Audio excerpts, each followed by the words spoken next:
سلام كما يتقنوا بيتسب تيزينا نلومي كيح مسمر أب كيح بحري أب تحت زبل عرستي نتي مكلقال هاجر أب كارتا إثيوبيا كاتو زتجبره ودب عسبن سيعبو زتوهاب ترير مجلسي إيرتران زدسس حابريتا حزنا لكم متينا لنا كمتي لمود چانالنا سابسكرايب تتقبرو النازها خركو نابتي حابريتا بغتتا كسغاقركم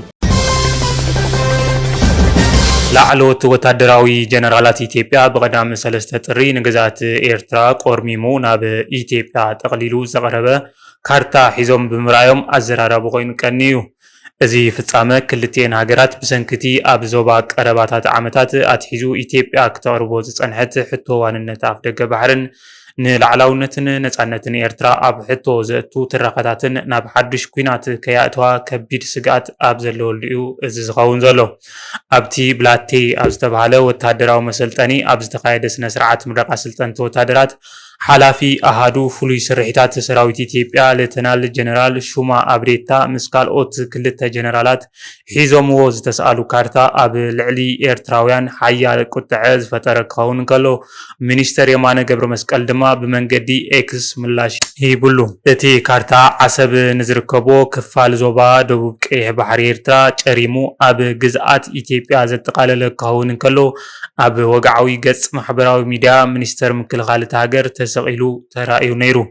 ዓሰብ ኣብ ገማግም ደቡባዊ ቀይሕ ባሕሪ ኤርትራ እትርከብ ወደብ ኮይና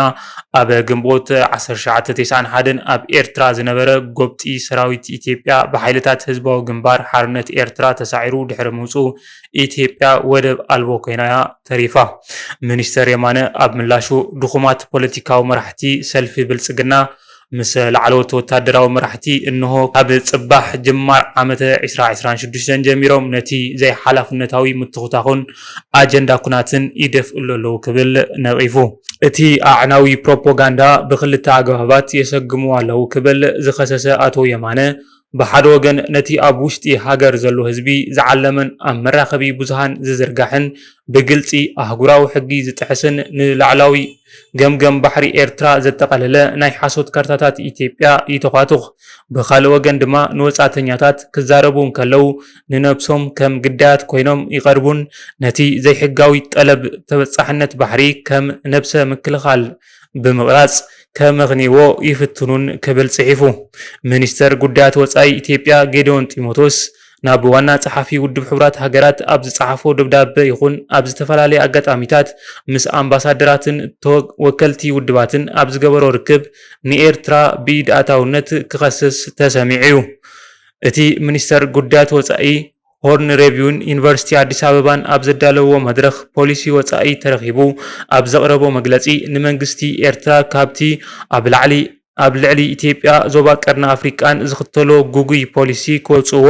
ናብ ብሩህ ምትሕብባር ዘለዎ መጻኢ ዝዓለመ ዝጭቡጥ ስጉምትታት ክመርሕ ከተባብዕዎ ጻውዒት ብምቕራብ ንሕና ምንቲ ሰላምን ርግኣትን ሰናይ ጉርብትናን ነብሰ ግትኣት መሪጽና ኣለና ክብል ተዛሪቡ ምንባሩ ኣይርሳዕን ኤርትራ ግና ነዚ ክስታት ብምንጻግ ነቲ ዘይሕጋውን ዘይቅቡልን ሕቶ ንምምኽናይ እዩ ብምባል ምላሽ ክትህበሉ ጸኒሓያ ብኻልእ ገጽ ድማ ካብ ቀዳማይ ሚኒስተር ኢትዮጵያ ኣብይ ኣሕመድ ኣትሒዙ ጀነራላት ኣምባሳደራት ናይ ሚድያ ሰባት ካልኦት ካብ ጥቅምቲ 2023 ጀሚሮም ሕቶ ዋንነት ኣፍ ደገ ባሕሪ ኢትዮጵያ ሕጋዊ ቅቡልን ምዃኑ ንምርዳእ ኤርትራ ነጻነታ ኣብ ዝረኸበትሉ እዋን ኣብ ምቁጽጻር ወደባት ጌጋ ፈጺማያ ብምባል ጉዳይ ቀይሕ ባሕሪ ዳግም ክለዓልን ዝጽውዑ ተራኸታት ከስምዑን ጸኒሖም እዮም መግለጽታት ኢትዮጵያ ካብ ተጠቃምነት ናብ ዋንነት ካብኡ ሓሊፉን ወታደራዊ ህላወ ክሳብ ምውሓስ ናብ ዝብል ከዕቢዎ ይረኣዩ ኣለዉ እቲ ኣብ ወግዓዊ ገጽ ተለጢፉ ዝነበረ ኣዘራራቢ ካርታ ካብ ሶኒ ኣትሒዙ ዝተኣለየ ክኸውን ከሎ ብዛዕባ እዚ መብርሂ ንምርካብ ቢቢሲ ንቤት ጽሕፈት ምክልኻል ሰራዊት ተወኪሱ ምላሽ ኣይረኸበን ክቡራት ተኸታተልትና ንሕዚ ዘቕረብናልኩም ዜና ነዚ መስል ነይሩ ቻናልና ሳብስክራይብ ብምግባር ብቐጻልነት ክትከታተሉና ትኽእሉ ኢኹም ሰላም